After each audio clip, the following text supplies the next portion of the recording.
Hey folks, it's Patriot Nurse, and in today's segment we are going to discuss gun control and the real role of the Second Amendment. Let's jump right in. First off, I recognize I'm probably not going to change people's minds who are in the pro side of gun control. I'm not speaking to you. It's pretty clear by now if you are still at that position based on fact and reason and historical precedent for the need for an individual to be able to defend themselves. If you can't come to a decent conclusion based on that, I don't have much hope for you. So I'm not talking to you. Nor am I talking to people who are not United States citizens. Although you are more than welcome to listen to this, your opinion is not particularly meaningful to me because you don't live here. And if the government was to institute a law or something new, it would not affect you. So while I appreciate your listenership, I don't really value your input on this. But in all seriousness, I am halfway joking about that because a lot of my friends from overseas are very, very much pro-gun culture in the United States. We need to discuss the real role of the Second Amendment and what the gun control lobby is functionally doing and how very dangerous it is to most of the American populace. Let's discuss the real role of the Second Amendment. Whenever it is discussed, if it is discussed at all, as an amendment and as part of the Bill of Rights, which is part of the framework for our country, whenever it is discussed in the mainstream media, very frequently it is paired together with discussions on hunters and sportsmen. Friends, the Second Amendment was not instituted to give you the right to go hunt deer and shoot elk and moose and name your bird of choice. The Second Amendment was instituted primarily to give average citizens the ability to match power with a tyrannical government. When you look at historical precedent and fact, governments overwhelmingly kill far more people than crazed gunmen do. To give you an example, everybody knows about the Jews and the Nazis. You ever heard of Pol Pot and the killing fields at Chiang Ek? Pol Pot and the Khmer Rouge annihilated a very good portion of their population, anywhere between 30 and 40%, some estimates reckon. And I have stood at the killing fields in Chiang Ek. And when you stand there and when you mull over the weight of all of these innocent people who were slaughtered by a government, mainly because their ability to resist was cut out from under them, you're not so willing to give up your own arms here at home, even if it is a military-grade weapon. And you hear people say, these military-grade weapons shouldn't be in the hands of average people. I beg to differ, because it's these military-grade weapons in the hands of average citizens that keep a tyrannical government in check and at bay. The balance of power in our country, folks, does not merely exist within the three branches of government, the executive, the legislative, and the judicial. It also exists in that an average armed citizen is a very good deterrent against a government that would seek, number one, to disarm them, but two, to enslave a populace. And very frequently, whenever a government decides to clamp down and disarm a minority group or isolate a minority group, it does not stop there. It spreads. It always spreads, whether it's the Jews or the gays or whoever. If it starts with a minority group, it will grow, and as that government crescendos into a heavier and heavier path of oppression, eventually your entire populace will be enslaved, especially if they are disarmed.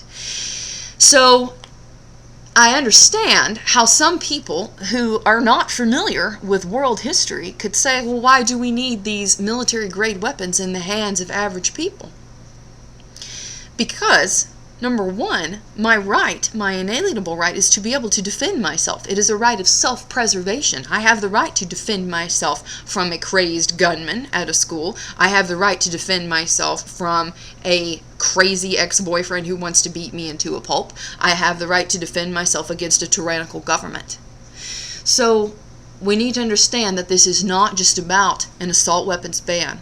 This is about, when it comes right down to it, the ability of a free people to stand against a government that wants to take away their rights slowly, incrementally, and sneaky. We don't want that.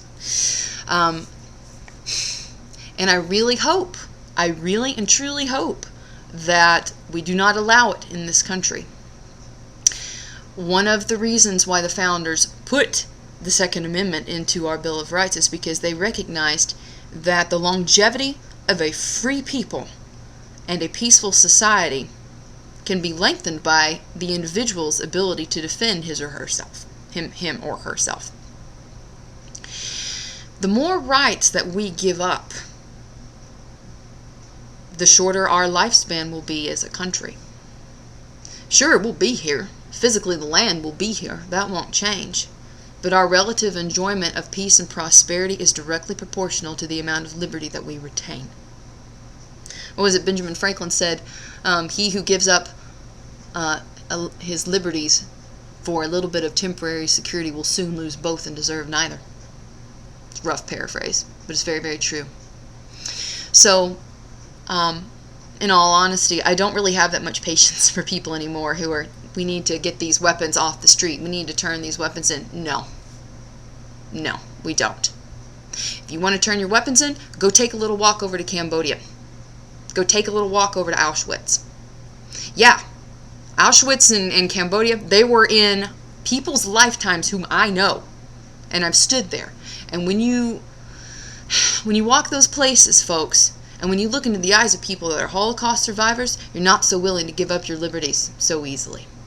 So, to those of you who have listened all the way through, I want to encourage you to reach out to folks. I am fully aware that we're not going to make any converts right now. If somebody is very decidedly against weapons, then fine. If you're against weapons, then go out into some hood completely unarmed and start yelling racial slurs and then see how well you do. I don't encourage people to do that, but it's not realistic to try and dialogue with people who are not in touch with reality.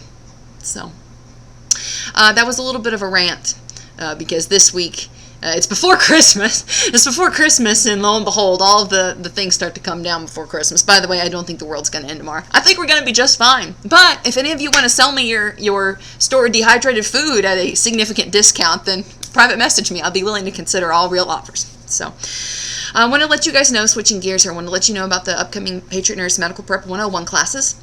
The next one will be Sunday, January 20th in Philadelphia. So that's really the furthest northeast that I'm going to be coming, probably within the next 6 months. Then from there, February 10th is Sellersburg, Indiana. February 24th is Fort Lauderdale. March 15th is San Antonio. March 17th is the Dallas-Fort Worth area. April, I'm in Yakima, Washington. And then May, I'm in Indianapolis. So all the classes and course info is available at the website, www.thepatriotnurse.com. Hope it was helpful for y'all. And for now, it's Patriot Nurse signing off, and I'll see y'all later. Bye.